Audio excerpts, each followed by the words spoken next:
Ele é missionário, ele é ministro de louvor, ele é líder, ele faz tudo, é músico, tudo um pouco. Ele é facilitador, né? Facilitador. Beto, seja bem-vindo, viu, meu irmão? Obrigado. O Beto vai falar pra gente hoje.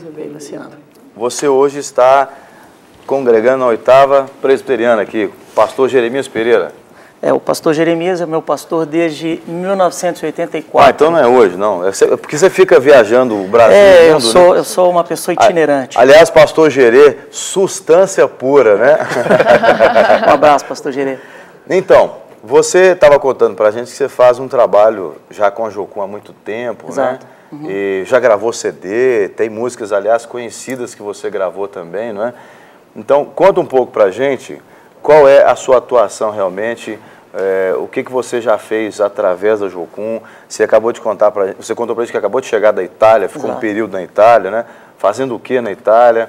Né? O seu ministério hoje alcança qual o público da liderança cristã ou do corpo de Cristo? Joia. São vários parágrafos, né? Então, queria começar dizendo que eu sou membro da 8ª Igreja, fui o primeiro, tenho o privilégio de ter sido o primeiro missionário enviado pela 8ª Igreja há 24 anos atrás, com a Jocum. Rapaz!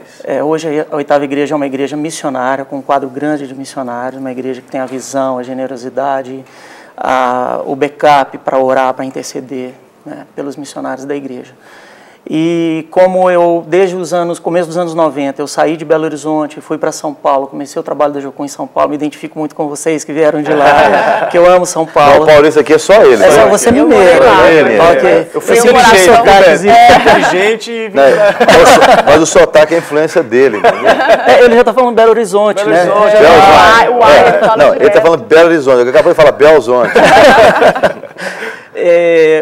Então, esse tempo que eu passei fora, morando em São Paulo, no interior de São Paulo, porque depois dos 10 anos que eu passei em São Paulo, eu e minha esposa fomos para o interior, perto de Bauru, em Piratininga, onde nós começamos a Vila do Louvor, que é o ministério da Jocum, visando o treinamento, a capacitação para adoração e para as artes. E alimentando a visão de um dia ir para a Itália, fazer um trabalho missionário na Itália também, junto com a Jocum. Eu tenho que dar a versão curta porque tem muita informação. Durante o tempo na Vila do Louvor, uma das coisas que Deus me deu o privilégio de fazer, que eu amei mais, foi, você perguntou o público, né? Trabalhar com um público jovem. A música, ela sempre foi um instrumento muito importante na minha vida, mas não foi o instrumento mais importante. Ela é sempre uma desculpa para chegar nas pessoas. Uma desculpa para você dar, como dizem por aí, o que está sobrando, porque o líder, ele dá aquilo que está em excesso na vida dele, né? E ele precisa se encher sempre para continuar se dando, né? Claro, ele só pode dar aquilo que ele tem. Né? Exatamente. Então, Deus me deu o privilégio de fazer amigos e parcerias em muitos lugares do Brasil e abriu portas fora do Brasil, porque a Jocum é internacional. Sim. Então, a gente acaba passando um tempo em outros países, aprendendo outras línguas, fazendo campanhas de evangelização, a gente arrisca um pouco o espanhol, aprende o inglês. Italiano. O italiano deu para aprender. Não para italiano. Parlo, mas... Agora eu estou um pouco enferrujado. Tem 3 semanas que eu estou pensando em português, o italiano agora é um pouco de esforço. Nós passamos 3 anos na Itália, de 2009 a 2012, com a Jocum, mas trabalhando juntos com uma igreja local. O trabalho é um trabalho muito difícil. Em que cidade lá? Pode falar?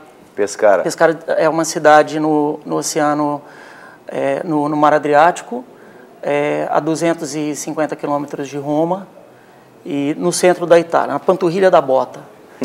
E ali a gente se filiou a uma igreja local e o nosso trabalho, nós começamos um grupo para adolescentes, porque não tinha o trabalho com adolescentes. Nós chegamos lá e pensamos, o que nós podemos fazer para ajudar? Já tem um trabalho com louvor, podemos apoiar, mas o que não tem é o trabalho com adolescentes. Então, Deixa eu te fazer uma pergunta já, Beto. Somando nisso, muitas pessoas que foram para a Itália, eu descendente italiano, tenho até o sonho de conhecer a Itália. Minha esposa já foi, mas eu não fui. Essas coisas que acontecem na vida da gente, né? Você é descendente italiano também? Sou descendente italiano. Nós dois. E todo mundo diz algo lá, que a Itália é muito carente de jovens e de crianças realmente que conhecem essa experiência com Jesus. É verdade esse cenário na Itália? É verdade. Eu aumentaria essa declaração. A Itália é carente de pessoas que amam Jesus. Qualquer brasileiro, qualquer cristão que ama Jesus, que tem um coração apaixonado por Jesus e que vai para a Itália, é um missionário lá.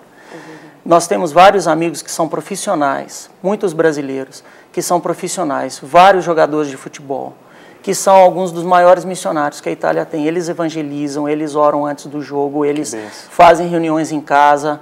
O trabalho de Atletas de Cristo lá é um trabalho que funciona. É também porque a Itália é muito tradicional com relação ao futebol, por exemplo. Rapaz, eles são malucos por futebol. São pior do que os brasileiros. Eu acho que a paixão deles por futebol é bem parecida com a nossa. Agora, Beto, é até interessante isso que o Maurício colocou. Quando eu fui para a Itália, eu notei que eles são um povo muito religioso. Né? Eles são agarrados à tradição, mas tem essa frieza mesmo. Agora, um fato interessante é que você vai para a Itália, um país lindo, mas como missionário também já teve em outros lugares de guerra, de miséria. E a gente ficou sabendo que você foi para o Timor-Leste, né? Exato. Conta uma experiência interessante que você teve por lá. O Timor sem ter ido ao Timor, eu ouvi as histórias que meus amigos contavam e eu falei com Deus, Senhor, eu quero participar de alguma coisa, eu quero fazer alguma coisa relevante nesse país. Então, eu não falei nada com ninguém, foi tudo orquestrado mesmo por Deus. Eu tenho um casal de amigos que eram missionários lá, estavam organizando a primeira conferência de louvor e adoração jamais realizada no Timor-Leste. Convidaram um pastor e músico da Indonésia, de Bali, e a mim, aqui do Brasil. Eles podiam ter convidado tantas pessoas, Que isso, mas eles lembraram de mim e falaram, a gente gosta muito da maneira como você ensina, por que você não vem e ajuda? Então eu tive que aprender alguns cânticos que eu cantava, eu aprendi em Bahasa, para que eles pudessem cantar. Eles têm duas línguas, o Bahasa, que é a língua da Indonésia, e o Tetum, que é a língua local. Então foi aquela experiência de sentir que, como um pioneiro, como um apóstolo, fazendo uma coisa que ainda não havia sido feita. Isso para mim foi muito relevante. E quando eu estava voltando, era um avião pequeno que levava de volta até Bali, eu via as montanhas do Timor e o mar. É uma paisagem maravilhosa. Meu coração se encheu de emoção e Deus falou comigo, eu quero que você discipule essa nação na adoração. Depois disso, um ano depois, eu voltei ao Timor com uma equipe da Vila do Louvor, uma equipe de 10 pessoas. Eles ficaram 2 meses lá fazendo um trabalho muito grande, ajudando a implantação de igrejas, evangelização e trabalho braçal, porque tem sempre uma construção, alguma coisa que tem necessidade. Minha filha tinha 4 anos na época, foi uma experiência fantástica, porque nós ajuntamos remédios, material escolar, roupa, brinquedo para distribuir para as crianças. Ela participou disso, foi muito importante para ela. E depois, em 2007, nós fizemos uma escola de adoração, a primeira escola de adoração no Timor-Leste. Nós tínhamos 80 alunos locais, todos nativos, que aprenderam, se aprofundaram na palavra sobre adoração, e eu pude dar um seminário sobre composição musical. Daquele seminário saíram as primeiras composições originais. Isso na língua deles? Na língua deles, em Tetum. Então, para mim, isso é algo relevante que eu guardo no coração. Sou muito grato a Deus por essa experiência. Muito bom. Que bem. Você falou sobre a questão de formar, né, essa escola de adoração. E você aqui no Brasil, na Vila do Louvor, você trabalhava especificamente com a preparação de adoradores, né? E essa é a minha grande paixão, porque durante todos esses anos que eu viajei, muito mais pelo Brasil do que fora, nos seminários que eu dei, nas aulas que eu dei, porque é muito difícil você pensar que o músico vai sair da igreja e vir para uma base missionária, ou até mesmo escolas com a proposta do CTMDT e outras escolas de adoração que são ótimas, que a pessoa vai poder largar tudo e vir fazer o curso conosco. São poucos os que podem. E o testemunho daqueles que vêm e depois voltam para suas igrejas, que é muito difícil passar para a equipe de louvor na igreja aquilo que eles aprenderam. Então acaba sendo uma experiência individual. Mas quando a gente pode levar o treinamento in loco, é diferente, porque você entende quais são as lutas, quais são as dificuldades, qual é a visão, tanto da equipe quanto da liderança da igreja, e a gente serve de ponte, porque o ministério de louvor não é só extremamente importante, ele é um ministério do qual se espera muito, se cobra muito, mas se investe muito pouco. Esse trabalho que você tem feito agora, que você tem formado ministro nas igrejas, é um Exato. pouco isso, né? Então fala também sobre isso, já respondendo a pergunta do Divino. Ok. Bom, voltando da Itália, o meu projeto agora é formar um instituto. Eu tenho alguns cursos que podem ser oferecidos em sequência para capacitar ministros de louvor nas igrejas do Brasil. Esse trabalho ele é feito de modo extensivo, ele tem tarefas, tem para casa, ele tem livros para serem lidos. Começa com um seminário com a equipe de louvor, um scanner do Ministério de Louvor na igreja, e a partir desse scanner a gente desenvolve um projeto até para 1 ano de acompanhamento. E termina com o bloco de composição musical. A gente libera a criatividade na igreja para que a igreja possa cantar músicas que eles mesmos estão escrevendo. E isso é uma coisa muito legal. A gente vê pessoas que nunca tiveram essa experiência, fazendo o dever de casa, fazendo o exercício, aprendendo a liberar essa criatividade. É possível. Agora, quando um período de louvor vai mal, não dá para pôr a culpa no violão, né? É sempre alguma coisa a ver com a falta de preparo. Que não é o caso aqui hoje, viu, gente? Não. Aqui hoje a culpa é do violão mesmo. Nós arrumamos um violão aqui de última hora para ele. E é uma coisa que todo mundo enfrenta. Os bons músicos enfrentam, os músicos mais ou menos enfrentam, os músicos que estão tentando ficar bons enfrentam.